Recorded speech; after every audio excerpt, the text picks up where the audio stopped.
Good evening, everybody. Welcome back to Gargoyles episode reviews. We are wrapping up Metamorphosis. A simple progress report trip to Genutech is changing Derek Maza's life forever. There's no going back. Will he press forward and make the best of the situation, or will he cave into despair? That's not what's going on the outside that counts, even if that's what's causing the challenge. It's what's inside. We're about to see what Derek is made of. We're also going to learn the truth behind his transformation. The antagonists are making the fight personal, going more than skin deep with their maneuvers. If you missed the first half of Metamorphosis, go read or watch it. The episode doesn't seem to gel with the other episodes, honestly. It grinds my gears. I'll try to spray some WD-40 on him as we go, but it still grinds. Yeah. Also, animation is made of suck. Lies. Elisa knows Sevarius is lying. How? She never talked to him. Really, she just talked to Bruno. I doubt she recognized him as one of the mercenaries from Central Park in Awakening either. She can't go after Genutech or Sevarius, though, because she doesn't have a warrant.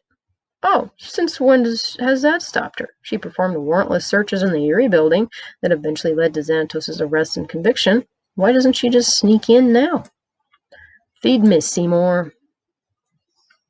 At the lab, Xanatos is hovering over Sevarius' shoulder as the scientist spins down some colorful liquids.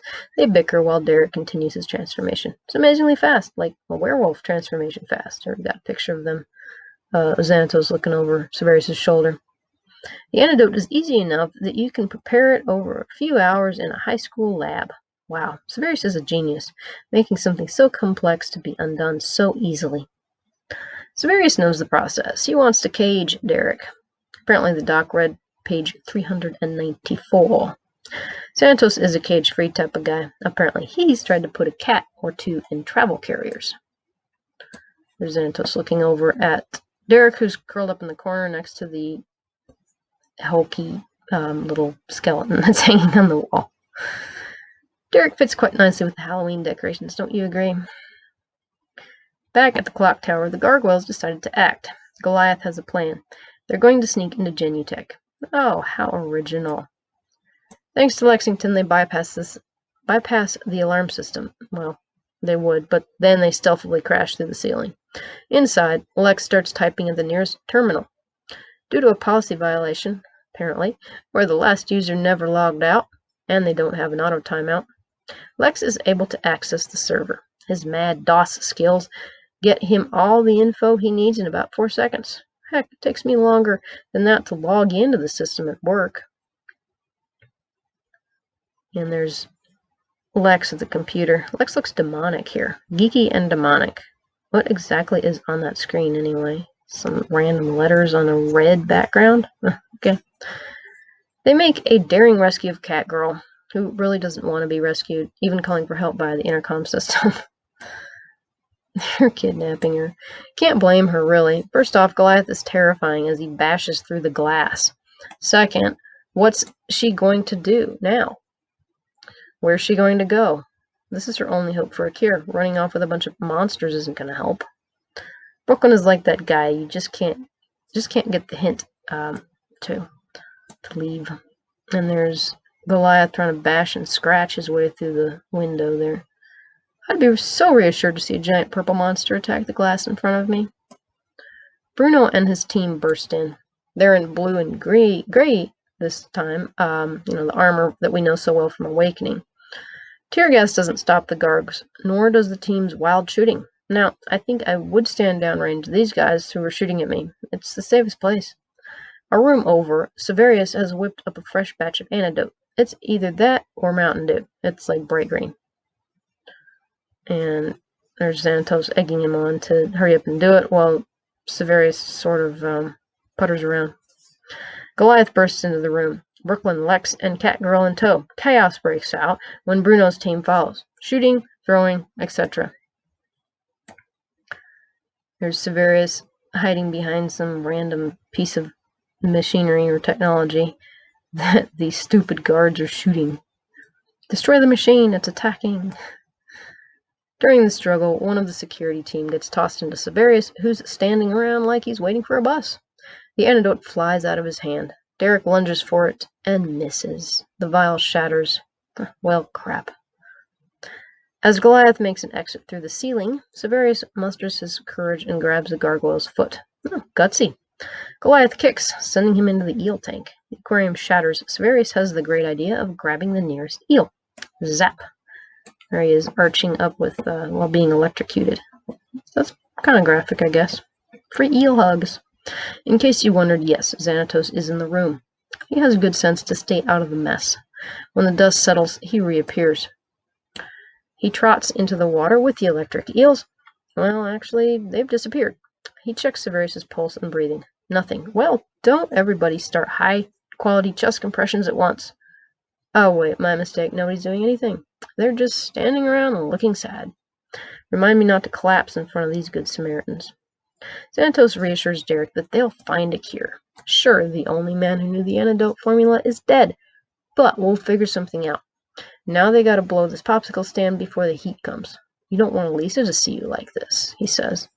Oh, perfect use of the earlier cop visit. Bonus points for using family and pride as leverage.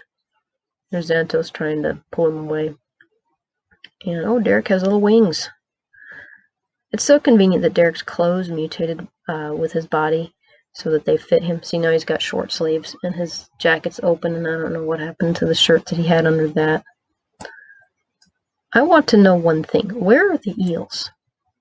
The meek shall inherit. At the clock tower, Catgirl is cowering in a corner, trying to get as far away from the gargoyles as she can while her back is still against a wall. Oh, she's too pathetic to live, seriously. Her wings are bigger, though. She hopes for a cure, and she can only get that through Genutech. After the trauma she's experienced, the transformation and escape, she's had one anchor, the idea that she's human. I am not a monster. Her name's Maggie Reed. She's from Ohio. While I snigger at the addition of her state of origin, and there was some reference of why she's called Maggie. I don't remember it. I think I might have put that in a different episode review. Or not. Anyway, it's important to her character. She holds on to anything she can that will remind her of normalcy. Neither are we, Brooklyn replies. Look, don't start, boy. It's not about you. It's about this woman who lost everything she had. You were never human. You never had a human family and lived a human life. You have a gargoyle family and always have. You don't worry about where your next meal is coming from. You don't long to return to a human existence. It's bad enough that she was reduced to being a vagrant. Now she can't even return to her old Ohio life, even if she wanted. Goliath, who's probably beginning to realize the enormity of what they just did and to wonder why they got so involved, suggests they all sleep on it. They'll find a cure in the morning. Sure, Goliath, maybe Lex can Google it. I'm sure he has a lab, just like he had a machine shop. With the motorcycle and the chopper, anyone? Actually, they'll just confront Xanatos at the castle. I'm sure he'll be happy to hand over the serum. Goliath takes it for granted that he can just drop in to the Eyrie and have a personal meeting with Xanatos, or at least Owen, whenever he feels like it. Almost any other antagonist would take a visit by the hero as an invitation to kill them. At the lab, Elisa and Matt are checking out the wreckage. Again, doesn't she have a specialty, as a detective? Does she investigate everything in New York City? She's making remarks about the decorator. I guess she means the wreckage. She's standing in the puddle Sevarius died in. There's no body. She doesn't mention any deaths. Maybe Xanatos had him transported to, I don't know, cryo storage. Here she is looking all proud of herself because she found a piece of paper. You probably could have just Googled this, Elisa. What does she find? What she does find are records linking Genutech to Xanatos Enterprises. That proves nothing, though. Employees go rogue all the time. Companies would be shocked if they knew how their departments actually operated. Heck, she doesn't even have proof that they're doing genetic testing on humans. And even if they did, I'm sure the lawyers pretty much covered the back end, and they have a whole bunch of releases and consent forms that are all signed and in good order. Skid Row. At the castle, David and Owen are watching the four Mutates fly/glide. Turns out Derek is very resilient. He decided to make hard lemonade out of the lemons life gave him. He's a pilot, so the flying and gliding thing comes in naturally. The others don't have any problems either. Good thing, since their first flight involved jumping off the world's tallest building. Guess it's in their genes. They're supposed to have a bat's ability to fly, but they really don't have broad enough chests for flight muscles. I've read somewhere that your chest would have to be 6 feet across to manage wings that you could fly with. Probably the mutants semi-fly but mostly glide. The gargoyles do the same thing, despite their claims of only being able to glide. The mutants are looking more developed now than they were when we last saw them. The boys are in stylish wrestler undies, and Maggie is still in her streetwalker dress. Like, seriously, you didn't ever bother to get something else? No one gave you anything else? The Cougar One remarks that he likes the new wings. Sevarius can keep his cure, he says. Whoever chose him made a good selection. Xanatos tells Owen to get me the best geneticist on the planet. Owen departs to consult the yellow pages. Okay, not really. What's going through the security chief's mind? Probably just security concerns. He doesn't care about Derek. The clan arrives. Tiger and Cougar punch out Lexington and Broadway in midair. Well, that was quick. Derek grabs Goliath. It's all Goliath's fault that the antidote is now a stain on the tile. Owen informs Xanatos that Elisa is in the lobby. Xanatos is as cool as ever. Oh, send her up. We have to stop this senseless violence, he says. Derek has Goliath down via electric eel gene zaps. Some of Thor's genes must have gotten in there too, because Derek can shoot the electricity, not just zap like an eel. Now, you don't have to actually just touch him. Meanwhile, Maggie zaps Brooklyn with her eel power, believing he wants her to stay a monster like him. Pretty much, yeah. Elisa appears 0.24 seconds later, gun drawn, yelling, "Freeze!" Oh, the animation is terrible.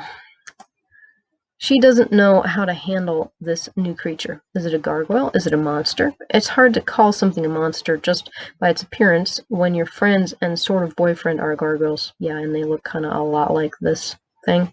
All the same, she asks Derek, who she doesn't recognize as Derek, who he is and why he's stomping her friend. Derek laughs at her confusion. Call me Talon. What the heck stupid kind of name is that? You're a cat. Cats have claws. Birds have talons. Get it right. Her friend is the one who made him this way. Well, Talon, yeah, you're probably gonna stay that way then, because of him, which is another reason to be mad at him. According to Greg, Talon is actually from a character that Tim Schafer designed. The original character was during the early concept days of Gargoyles, back when Xanatos was still Xavier. Talon was actually a scientist who worked for Xanatos, or Xavier, on genetics and imaging tech. Xavier orchestrated the accidental injection, as the scientist who designed the tech should be the best one to deal with it. Xavier wasn't very logical, unlike Xanatos. The scientist took the name CAT scan because he had X-ray vision or something like that. It had nothing to do with cats. Gargoyles came a long way from its early days, when it was a semi-comedic, cartoony series for younger kids. Elisa says she'll help him, him being the Panther one, Derek. Promise? Cross her heart. Derek forgets he's supposed to keep his alter ego a secret, and he crosses his heart. Shoehorned in, I say, because, look, a lot of people do that little cross your heart thing. I think I might even do that if somebody, started it kind of like she did. I don't see why this automatically proves that it's Derek, and she just leaps to that conclusion. Elisa flips out, understandably. Seeing your family member transformed into a cat-bat thing isn't something you can be prepared for. And then she starts in on her, "It's all Xanatos' fault," rant. That's sure to bring him around. He's already embarrassed, and now you're saying, "I told you so." Great. Talon then flips out, accidentally tasing her. Then he flees, unable to face her. Yeah, probably because she got tased. He's probably secretly wanted to do this for years. As this family drama plays out, Xanatos and Owen watch. All they're missing is popcorn. They make the whole thing way more awkward for Derek and Elisa. We're getting a little bit of his own back there. Elisa rounds on the audience, which at this point is Xanatos and Owen, and the camera view is from between them. This means war, Xanatos, she swears to him. Or swears to take him down, no matter what. Right. He's shaking in his boots, Elisa. Yeah. 2020 moment. Except it never was war. There were battles, but she never got any good blows in. He's not about to let her land him in jail again. She should be glad he's not like the other antagonists. With them, she should fear for her entire family and everyone she's ever known. Alright, now see, this is another thing that I don't like about the whole jail thing back in, or after Awakening. You know, the writers used that card way too early. Well, maybe it wasn't way too early, but anyway, they used it on something that really wasn't that serious compared to all the utter just jerk things that Xanatos has done in his schemes later on. So, you know, unless you want to deal with all the pain in the neck issues of having him go to jail every 5 seconds for everything, you know, you can really only pull that once. I know Dracon went to jail multiple times, but he's just like the mob or whatever, which makes a little bit more sense. So, yeah, it's just kind of like, okay, Xanatos goes to jail for receiving stolen property, but yet there's nothing she can do to pin human experimentation and probably a bunch of other things on him. All right. But, I mean, I am glad that we don't see him going to prison every 5 minutes. That would get really tedious. Right, moving on. Xanatos just looks at her, apathetic. He knows the threat of a New York City detective who hasn't stopped any of his plans since he went to jail isn't even worth pulling his hands out of his pockets for. I imagine he and Owen had a good chuckle about it later. You never know. Later, Owen and a man in a trench coat enter Xanatos' office. May I present the best geneticist on the planet, Owen says. The man removes his hat and coat. It's Sevarius. He looks about 20 years younger, though. Never trusted Ginger. He's got red hair. He's laughing. He was proud of his death scene. Unimpressed, Xanatos thinks Sevarius overplayed the part. Really? You weren't exactly subtle. Sevarius is downright amazed they pulled it off. It took months to force the test subject to escape, which for him was the hardest part of the plan. So their experience wasn't that unpleasant at Genutech, I guess, if they had to be forced to leave. I don't know what they did to force them. Xanatos never had a doubt. After the gargoyles saw Maggie, the plan, quote, couldn't have proceeded more predictably, unquote. Oh, slow the heck down now. So, this was all Xanatos Gambit? No, more like Xanatos Roulette. You know, go to TV tropes if you don't know what those are. I don't know where to begin here.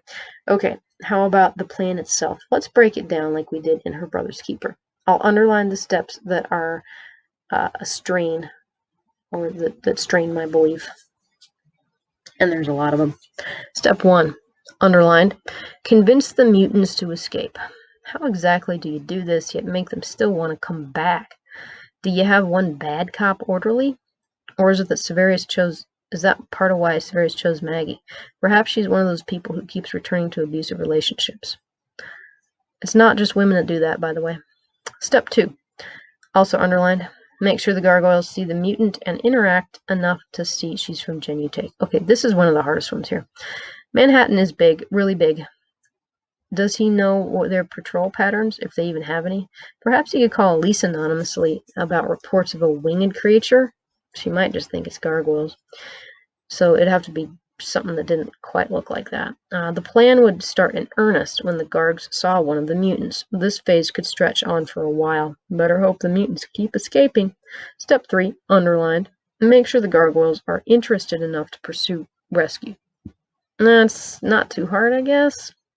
But that's only if Catgirl cooperates. If she doesn't, you're in trouble. They used a female on purpose, I assume, as this would attract the all-male clan. Step 4, make Elisa aware of the situation so she'll investigate. Just call her. Hearing about it from the clan is a bonus. It's a gutsy move to get the cops involved in the lab, though. Step 5, get Derek to Genutech. Just bring him. Step 6, convince Derek that Xanatos is a repentant semi-victim in the Mad Doctor's scheme. Just overact. Step 7, inject Derek with the mutagenic formula. Either directly shoot him or just do what he did. Take a dart for the boss. Step 8, underlined, bonus step. Have Elisa show up to investigate as added impetus for Derek. And this has got to be timed pretty well, like perfectly. She could have investigated any time. I don't know how you time it so well unless you called her, which they didn't since she didn't mention anything about it. But I could be wrong. Step 9, make a big to-do about the antidote and how Sevarius is the only one who has it. Yeah, overact. Step 10, underlined, get the gargoyles to crash in at that moment. Okay, this is another really hard one. How do you time that so perfectly? The best you can hope for is that you're long enough You're there long enough to run across them. So stand around all night? Even then, what if they get distracted by a bank heist or something? Was the contingency to have Elisa put in danger? Or call her, tell her the sketchy stuff going down, and hope she relayed enough info to the Gargs if they came to the rescue? You don't want her involved inside just yet. Step 11, underlined. Get the Gargs, particularly Goliath, to destroy the antidote and kill Sevarius. Getting the Gargs into the right room is the tricky bit, since Catgirl was in a different room. Sevarius can just drop the antidote, I guess. But then again, the whole thing was to get the mutants to hate the gargoyles, so I guess that wouldn't work. Once step 10 is underway, it's a matter of faking his death. It has to be believable, though. Derek is a cop, even if he is under a lot of stress due to the transformation. He also can't be the one who checks if Anton is dead, since he would know that he's not. There must have been numerous contingencies for faking death. I'm not sure how Sevarius survived, though. He was wallowing in water and obviously just holding on to those eels. That's not something I really want to say ever again. Step 12. Convince Derek not to seek outside help. Given he wants to keep this a secret and Xanatos is just so helpful and apologetic, that's an easy sell. Optional. Step 13 here. Get the Gargoyles to come to the castle to meet the mutants. The furry they rescued will encourage them to seek a cure for her. If the mutants hang at the castle for a bit, the time window for them to arrive gets bigger. Step 14, also bonus. Get Elisa to come to the castle to meet Derek. She and the Gargs work together when they bust into the castle. We see it earlier in Enter Macbeth and the Edge. Bonus 15 step. Get Derek to out himself to Elisa. This one is tough. I don't know. That's underlined, by the way. So a third of these are sketchy at best. Everything had to work out perfectly. My explanation is there must have been numerous contingency plans in place. So Xanatos remarks the mutants are well suited to their new forms, which makes me wonder, did Sevarius choose his subject based on physical traits, or did he just grab the easiest target? Maybe Maggie was the earlier version, hence her underdeveloped wings, but I don't think so, because Derek had the underdeveloped wings as well. Anton's depressed because they all escaped. Xanatos knows they'll return. David says Derek's delusion that XE is the only place he'll get a cure will keep him just where I want him. Which is where? In Beholden Land? Do you have more discs that need to be stolen from cyberbiotics? What's the Mutates' purpose? I mean, like, seriously, why do you want these things? What's the point? Just to have your own clan? Why didn't you do this before? Like, why even bother with the whole gargoyle thing then? Oh, this episode. Some people are obsessed with collecting stamps, some with watching Star Wars. Xanatos is obsessed with having gargoyles and at his beck and call. Well, we all have our little quirks, I suppose. Finale. Then there's the incredibly depressing, for the protagonist fans, scene with Elisa bawling her eyes out as she sits in a pile of straw in the clock tower. I kind of feel uncomfortable now. Why so sobby? Your boyfriend is a gargoyle, but you cry your eyes out when your brother turns into something just like a gargoyle? I understand it's a different situation, like comparing eggs to apples, but you have to consider the gargoyle's thought. Isn't it a bit offensive to them? And also, you never see her admit that, hey, maybe if I hadn't dragged him along while I was needlessly harassing Xanatos, this wouldn't have happened. It's also kind of creepy that Xanatos knows so much about her family. Like, she doesn't even think about that. She doesn't seem to worry about that at all. Grinds my gears. This scheme sounds like revenge against Elisa for her constant harassing. Where Xanatos hiring Derek was a dig against her, this is slamming her head with the shovel. She thinks that she can run with the big dogs. Just let her try. I can see the other antagonists doing this, but Xanatos not so much. Last episode was Leader of the Pack, where Xanatos calls revenge a sucker's game, and we had all those references to how bad revenge is. He might play around with and pester the gargoyles for his own ends and amusement. He might endanger them, but he doesn't try to kill them when they're down.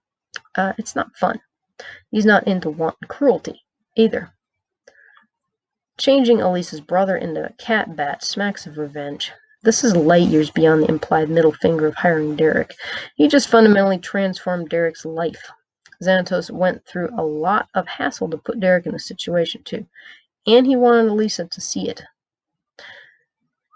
And it's also kind of a double threat there because he wants Derek to be against Goliath. And so it's kind of like he's taken one of Elisa's best friend and turned them against her other best friend. The only way he can say, I can screw up your life in ways you can't even imagine, and you can't do anything about it, more loudly, would be to put it on a billboard. Yeah, it just grinds my gears. Here's my grease for this. Xanatos is amoral. He at first didn't plan to turn Derek into a flying monstrosity, but when the idea came along, he ran with it. Being a trickster at heart, the thought of turning the pilot into a flying cat was interesting. A little touch of making the African-American be a panther was an additional chuckle. Still, if this is part of playing the trickster, David's playing rough. All the grease in the world doesn't make it less of a jerk move, though. I love my boys, but good grief, Xanatos and Sevarius are total SOBs here. Just calling it like it is. Like, seriously, at this one, I don't even like them that much in this one. They're just, and not because of what they do. We're already liking Antagonist here just because they've got some interesting personalities and they're entertaining. So it's more because they're acting out of character that's been so heavily established. Xanatos is. Sevarius isn't. So I would just expect to see something different from this than him actually going out of his way to basically attack Elisa. I mean, it's kind of rewarding if you're on Team Xanatos, but at the same time, it just doesn't feel right. So, yeah, I don't even like him that much in this episode. That said, and yeah, you saw that coming, right? Looking at the bright side, Xanatos gave Derek a gift. There's a lot Derek could do with this new ability. There's a lot of character growth and maturity he needs to do as well, and this transformation will push him in that direction. Xanatos could have done a lot worse to him if causing pain for revenge was the goal. Xanatos has his own methods of assigning value to lives, that's for sure. But yeah, this one is pretty severe. I honestly kind of retcon this episode out of my memory for the entire series. I like to pretend that it never happened because, like I say, it just doesn't fit with the character development of Xanatos that we've seen up until now. I don't really know how to make it fit that well either. I guess you could, if you had him do it to some more random person, it's just the fact that it's Elisa's brother that makes it revenge. Yeah, it does. Final thoughts. The animation and general dissonance of the episode with the rest of the eps make me have mixed emotions about it. I get the general plot. I like the general plot, but it's a little unbelievable too. The animation makes me wince in parts, which is sad considering how much of my favorites, Xanatos and Owen, are in the ep. Gargoyles is the only Disney show, especially an animated young adult show, to be gutsy enough to end an ep with the protags defeated. There's no easy fix. I'm looking forward to seeing what becomes of Derek and the other mutates. It was nice seeing cocky Elisa get taken down a notch, though.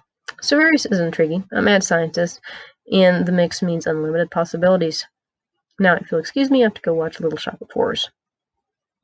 Come back next time for Legion. Coldstone is back. He's more than meets the eye, though. There's also more at stake than it seems. So, what did you guys think? Did you know or did you guess that Xanatos was behind it all? Do you think that he was getting revenge? Do you think that this is actually in character for him? Just let me know in the comments, either here or on the actual blog page. Remember to like, share, subscribe, do all the things. Thank you so much for watching, and we'll catch you in the next time.